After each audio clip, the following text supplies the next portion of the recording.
तुम बिरवा खुबई लगाए रहे हो, तुम बिरवा खुबई लगाए रहे हो, हाथ गढ़ा लंग और मुंह कैमरा लंग, तुम फोटो खूब खिंचवाए रहे हो, तुम बिरवा खुबई लगाए रहे हो। वन विभाग के लोग भी महाराणा प्रताप के चरण चिन्हों पर जा रहे हैं। वो तो केवल घास की रोटी खाते थे, ये तो पूरा जंगल ही चबाए जा रहे हैं।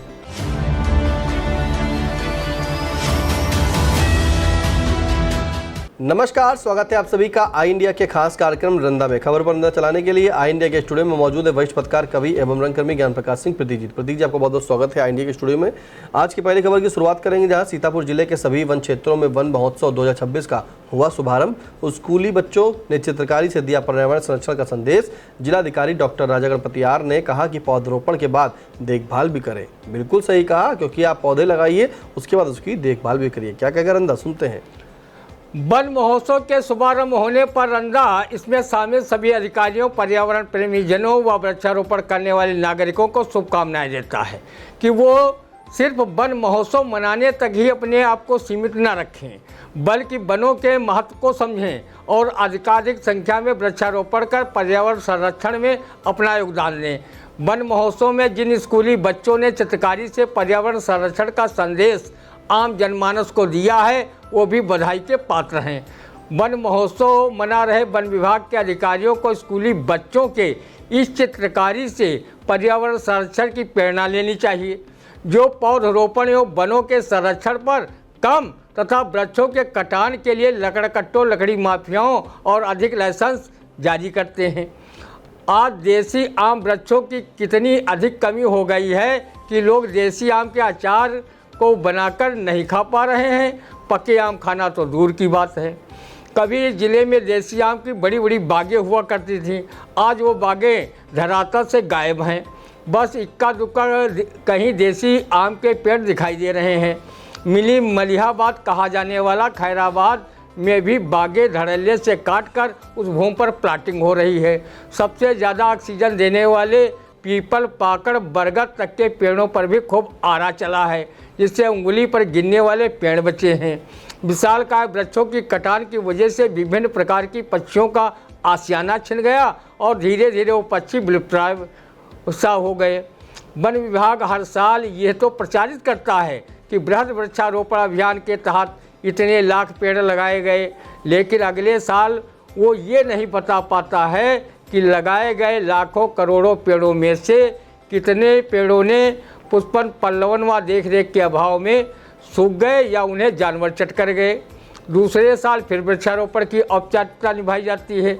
अगर ये पेड़ सरकारी कर्मचारियों व विभाग से न लगवाकर किसानों में वितरित कर दिए जाएं, तो उनकी देखभाल भी करेंगे और पेड़ सूखने या जानवर के चट करने से बचा ले जाएंगे।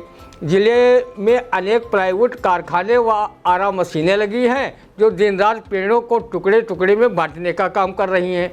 वृक्षों की विनाश लीला को देखकर रंदा किसी कवि की एक काव्य पंक्तियाँ दुखी मन से सुनाने को मजबूर है। वन विभाग के लोग भी महाराणा प्रताप के चरण चिन्हों पर जा रहे हैं। वो तो केवल घास की रोटी खाते थे, ये तो पूरा जंगल ही चबाए जा रहे हैं।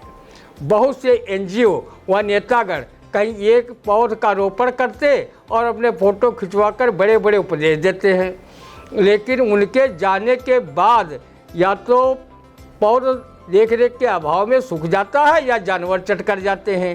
रंदा जब ऐसे लोगों को वृक्षारोपण का स्वांग करते देखता है तो उसे मरहूम कवि संत पांडे की ये काव्य पंक्तियाँ याद आती हैं। तुम बिरवा खुबई लगाए रहे हो, तुम बिरवा खुबई लगाए रहे हो, हाथ गढ़ा लंग और मुंह कैमरा लंग, तुम फोटो खूब खिंचवाए रहे हो, तुम बिरवा खुबई लगाए रहे हो। पर्यावरण संरक्षण पर अगर वन विभाग, उद्यान विभाग व पर्यावरण संरक्षण प्रेमी ईमानदारी से ध्यान दिए होते तो आज पर्यावरण संतुलन न बिगड़ा होता, न ही जल, वायु व ध्वनि प्रदूषण का बोलबाला होता, नदियाँ तालाब गंदगी से न पटे होते और न इतनी तेज़ी से जलवायु परिवर्तन होता।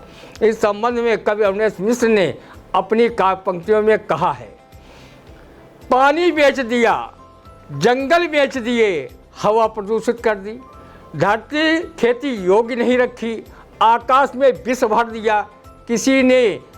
किसी दूसरे ने नहीं किया, हमने किया, हमारे स्वार्थ ने किया, लोभ और लालच में विनाश कर लिया। सच में हमने हथेली पर सरसों उगाई, करते रहे रेपसीड और पाम ऑयल की सप्लाई।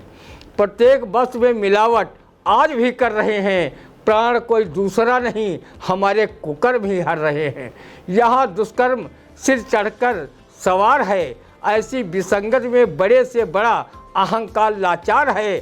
छित जल पावक गगन समीर से निर्मित आत्मा और शरीर ये समझ में जब वापस आएगी तो संक्रमण की प्रत्येक विद्रूपता आज की तरह अट्टहास नहीं करेगी, मानव जाति का उपहास नहीं करेगी। मानवता पल्लवित होगी, विकसित होगी, प्रसन्नता कुसुमित होगी।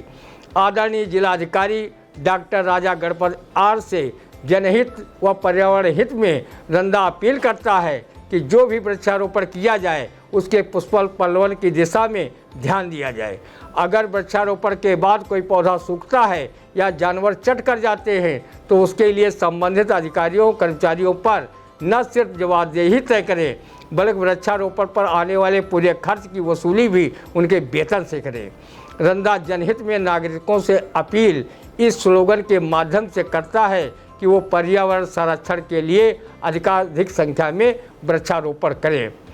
सुखी समृद्ध उसका परिवार, सुखी समृद्ध उसका परिवार जिसने वृक्ष लगाए 4।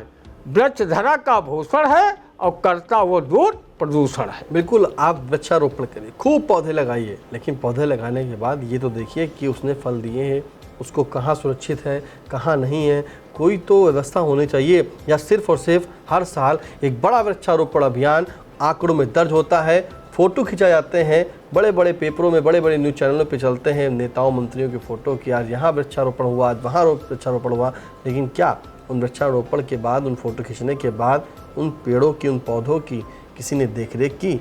अब रंदा के साथ साथ सभी लोग यही अपील करते हैं कि आप वृक्षारोपण करिए, वृक्ष लगाइए, बड़े बड़े पौधे लगाइए।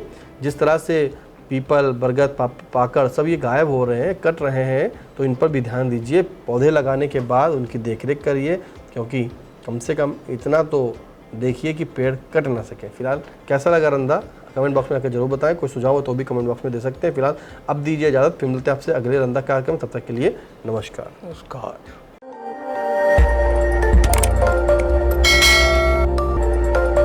खबर आपकी, नजर हमारी। देखते रहिए आई इंडिया।